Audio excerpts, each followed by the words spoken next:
জুলুমের steam roller এক পর্যায়ে এমন হয়ে গেল মক্কার মধ্যে তারা থাকতে পারে না। এমন সময় বিশ্বনবী বলল, তোমরা হিজরত করো আবিসিনিয়ার মধ্যে। তারা হিজরত করার জন্য প্রস্তুতি নিল। প্রথমে একদল হিজরত করেছিল, ওই দল ওইখানে যাওয়ার পরে তারা চলে এসেছে। আবার দ্বিতীয়বার বিশ্বনবী বলল, তোমরা ওই জায়গায় আবিসিনিয়ায় হিজরত করো। আবিসিনিয়ার বাদশা, তখনকার বাদশার নাম হচ্ছে আসামা। বিশ্বনবী বলল, সে উদারতা, তার মনটা অনেক ভালো, তোমরা আবিসিনিয়ার মধ্যে হিজরত করে চলে যাও। তারা হিজরত করার জন্য চলে গেল।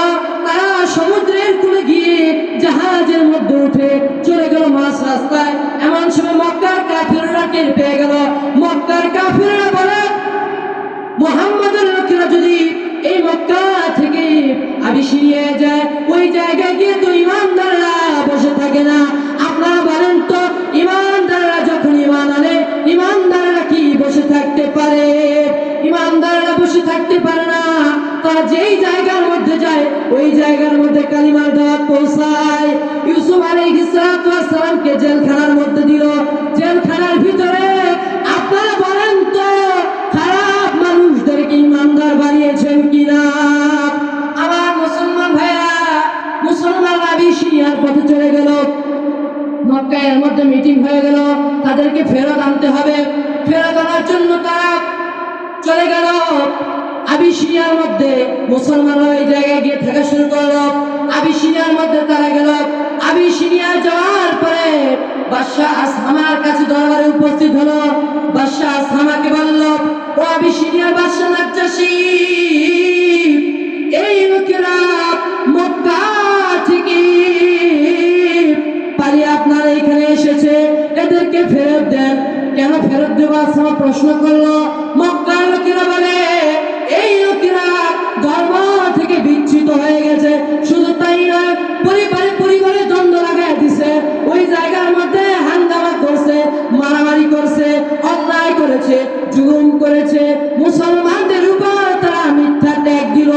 আজকেও যারা কোরআনের কথা বলে, কোরআনের হক কথা বলে, তখন তাদেরকে রাজাকার বলা হয়।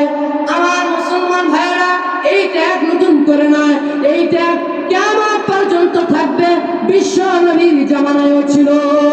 আসহামা বলল, আমি মুসলমানদের পক্ষ থেকে শুনতে চাই। শুধু তোমাদের কথা শুনলেই তো হবে না, মুসলমানদের কথা শুনি আগে। ইমান যারা ধর্ম থেকে বিচ্যুত হয়ে গেছে, তাদের কথাগুলো একটু শুনি। এবার আসহামা জিজ্ঞাসা করল, তোমাদের এই ব্যাপারে মন্তব্য কি? মুসলমানরা বলে, আমরা এতদিন ভুলের মধ্যে ছিলাম, অন্যায়ের মধ্যে ছিলাম। মক্কার মধ্যে যদি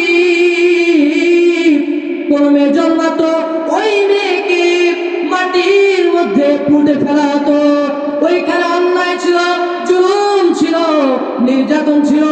আমরা এগুলো দেখার পরে আর সহ্য করতে পারি না। এমন সময় আল্লাহর পক্ষ থেকে একজন নবী, মুহাম্মদুর রাসূলুল্লাহ সাল্লাল্লাহু আলাইহি ওয়াসাল্লাম, তিনি নিজেকে নবী বলে দাবি করলো।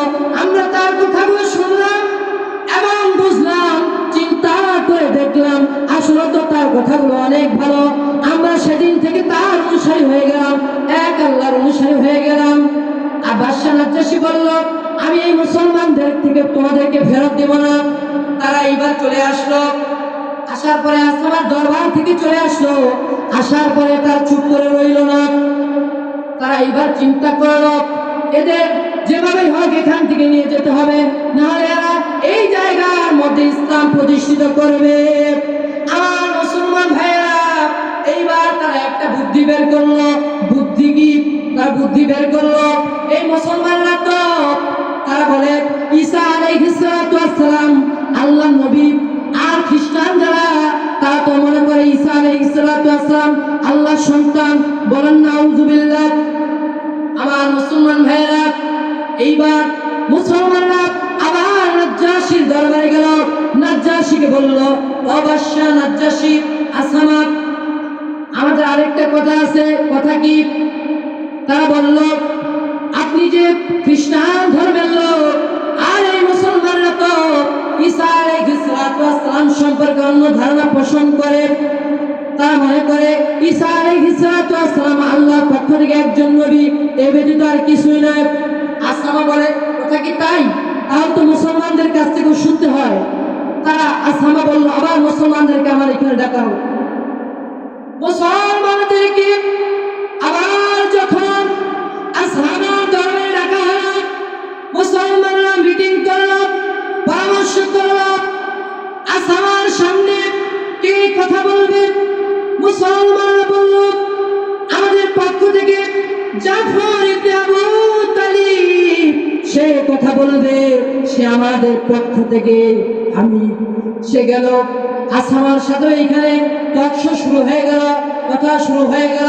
কথা যখন শুরু হয়ে গেল ইন দ্য মিন টাইম এমন সময় মুসলমানরা বলে ও বাদশা নাজ্জাশী, আসামা মুসলমানদেরকে জিজ্ঞাসা করতো তারা ঈসা আলাইহিস সালাম সম্পর্কে কি ধারণা পোষণ করে।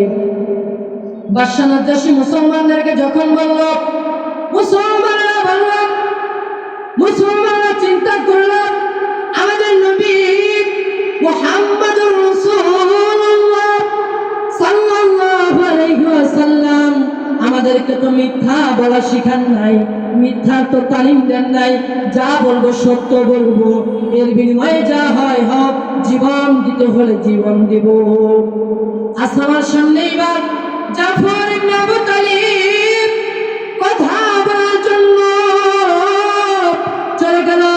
জাফর ইবনে আবু তালিব সূরা মারিয়াম থেকে সুন্দর করে তেলাওয়াত করে শোনায় দিল। তেলাওয়াত করে শোনায় দিতে দিতে বলল, আমরা মুসলমানরা এই ধারণা পোষণ করি ঈসা আলাইহিস সালাম আল্লাহর পক্ষ থেকে মাত্র একজন নবী। এই কথা বলার পরে কোরআন যখন তেলাওয়াত করেছে, জাফর ইবনে আবু তালিব আসামার দুই চোখ বেয়ে বেয়ে পানি পড়েছে। আসামার চোখ দিয়ে টপ টপ করে পানি পড়েছে। আসামার চোখ খুলে গিয়েছে, হৃদয়টা প্রশান্তি হয়ে গেছে, হৃদয়টা ঠান্ডা হয়ে গেছে।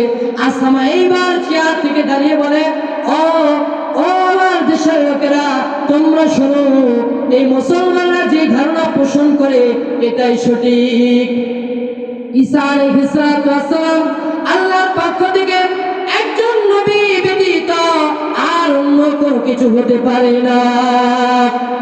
আমার মুসলমান ভাইয়েরা, ইমানদাররা সেদিন ওই জায়গার মধ্যে থাকার পারমিশন পেয়ে গেল। কাফেররা এইবার ব্যর্থ হয়ে মক্কার মধ্যে ফিরে আসলো। এইবার মক্কার